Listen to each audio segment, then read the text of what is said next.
Welcome traders and investors. Again, we are in March 2024 already. Now, for some of you who don't know me, I am a chief market analyst. I'm obviously trading and managing and investing accounts as well, and looking to get really good, decent returns. What I thought I would do in this very short video is take you kind of through what I'm doing, a little bit more about me, and have a look at the market as well. One of the first things I want to do, just having a look here at one of the accounts I manage. We had a really, really nice month. I think for February, we did 12.2% growth. That's not as, I mean, January was ridiculous, but that's because it carried over some open trades from November and December. So it's a bit distorted, but I think February was relatively realistic and a relatively good month. I'm very, very happy with that. Next up, just take a look, for example, one of the share dealing accounts. We're up 24% so far for the year, which is also relatively decent. And from that one, it's just a vast array of shares, take you through some of those stocks and obviously adding to those as we go. So this is more from a pure investment position here. You can just see a wide range. For me, I'm very much influenced by both Warren Buffett, Peter Lynch. Really, the difference between the two, Warren Buffett, Charlie Munger, is that, you know, Warren always feels that if you know what you're doing, then diversification doesn't really add that much value. Peter Lynch is always very much as much diversification provides you with a greater chance of success. So I do think for people who are not very familiar with a fixed value investing strategy, I think diversification actually makes more sense, but each to his own. I'm not a financial advisor, so that's something you really have to discuss from a risk management perspective. You really need to discuss with a regulated individual from that perspective, your personal requirements, personal needs, personal things. So I just want to give you a broad kind of overview into this. Now, one of the things that I've been doing for a while is I produce content, and actually one of the things I'm looking to do here is to promote the UK stocks a little bit more. I'm very much invested in the US, but I also want to have a look at what's going on. I am based in the UK. We're having a really sucky weather sort of period at the moment. It just feels like it's been raining forever, but I want to have a look at a few of those. So I've written a couple of articles where I've spoken about UK stocks, as well as a couple of these where, especially where the selection process for some people, trying to give some insights into very successful selection processes for stocks, where you're not picking based on emotions, you're really picking based on expectation of results.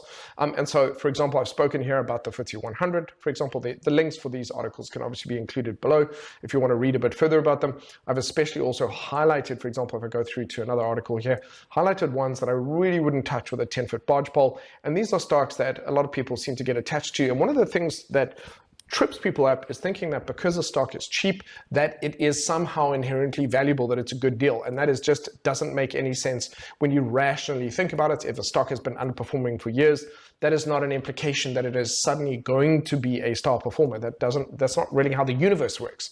If something is a bad performer, it's just a bad performer. Okay, so just something to consider. Now, one of the things I want to talk about, having a look at some of these, is this, what I've decided to do going forwards, which is part of the reason I've decided to produce this video, is I have the ability to create a portfolio and a watch list on investing.com. This is one of the features that I really, really like. There are so many. I haven't even explored all of the features because there just are so many, but this is one of the ones that I've decided to do. I've actually created a UK stocks portfolio, and in this, I have added every single stock that I've included in the articles at the exact time that I wrote the article. So if I did it at 12 o'clock on Friday, the something of February, that is when I have added it to the portfolio. So that way I can actually track the performance of the stocks that I talk about, the ones that I like the look of in here for your benefit. So if you're not entirely convinced how well this works, I'm going to keep track of it here. And what I'm actually going to do later in the year is I'll actually create a live account, most likely with IG Index, for example. And then I'll put in 10 grand or 100 grand, put that into it, and then create a MyFX verified, MyFX book verified, or FXB verified link, so that you can then follow the performance there on a live account. But for now, the portfolio analysis makes sense here. The reason why this makes more sense is because I'm doing this at the time I write the article, which is not necessarily the same time I would buy the live shares in real life. I'd probably wait for a retracement, wait for a pullback to the moving averages, and I might have to wait 3 months for that. But if I do believe in the inherent value of the stocks that I'm talking about, I'm just going to add it to the watch list here. And you can see already, just on the 2 articles that I've written, all of the ones that I recommended there, I've got in on the days that I spoke about them, and you can see it's already up on a percentage on this. So I'm very happy to put my money where my mouth is, and also to demonstrate developing a track record of building. I mean, stocks trading is relatively easy compared to, say, currency trading.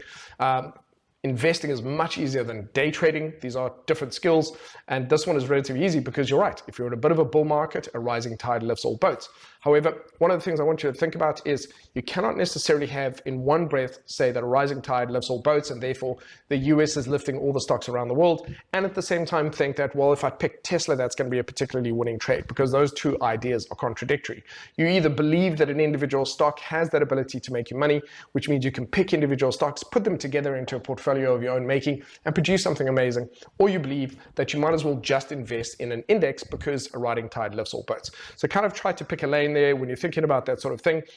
Both options, it is just depending on the individual. So you've got to do something that you're comfortable with, that's also within the constraints of your current financial conditions. But I'm going to leave you with this. I want you to have a look at this. So overall, I'm relatively happy with it. I'm going to leave you with this. I think that this year is going to be potentially the beginning of a golden era for the bull market. We are very much in a bull market. We're going to have corrections, and those corrections will provide us with buying opportunities. And as soon as they happen, I'll be writing about it here, or subsequently producing a video where I take you through my thinking, make my case to you, and then you can let me know what you think. So on that note, ladies and gentlemen, I want to wish you a fantastic weekend, and I'll see you on the next one.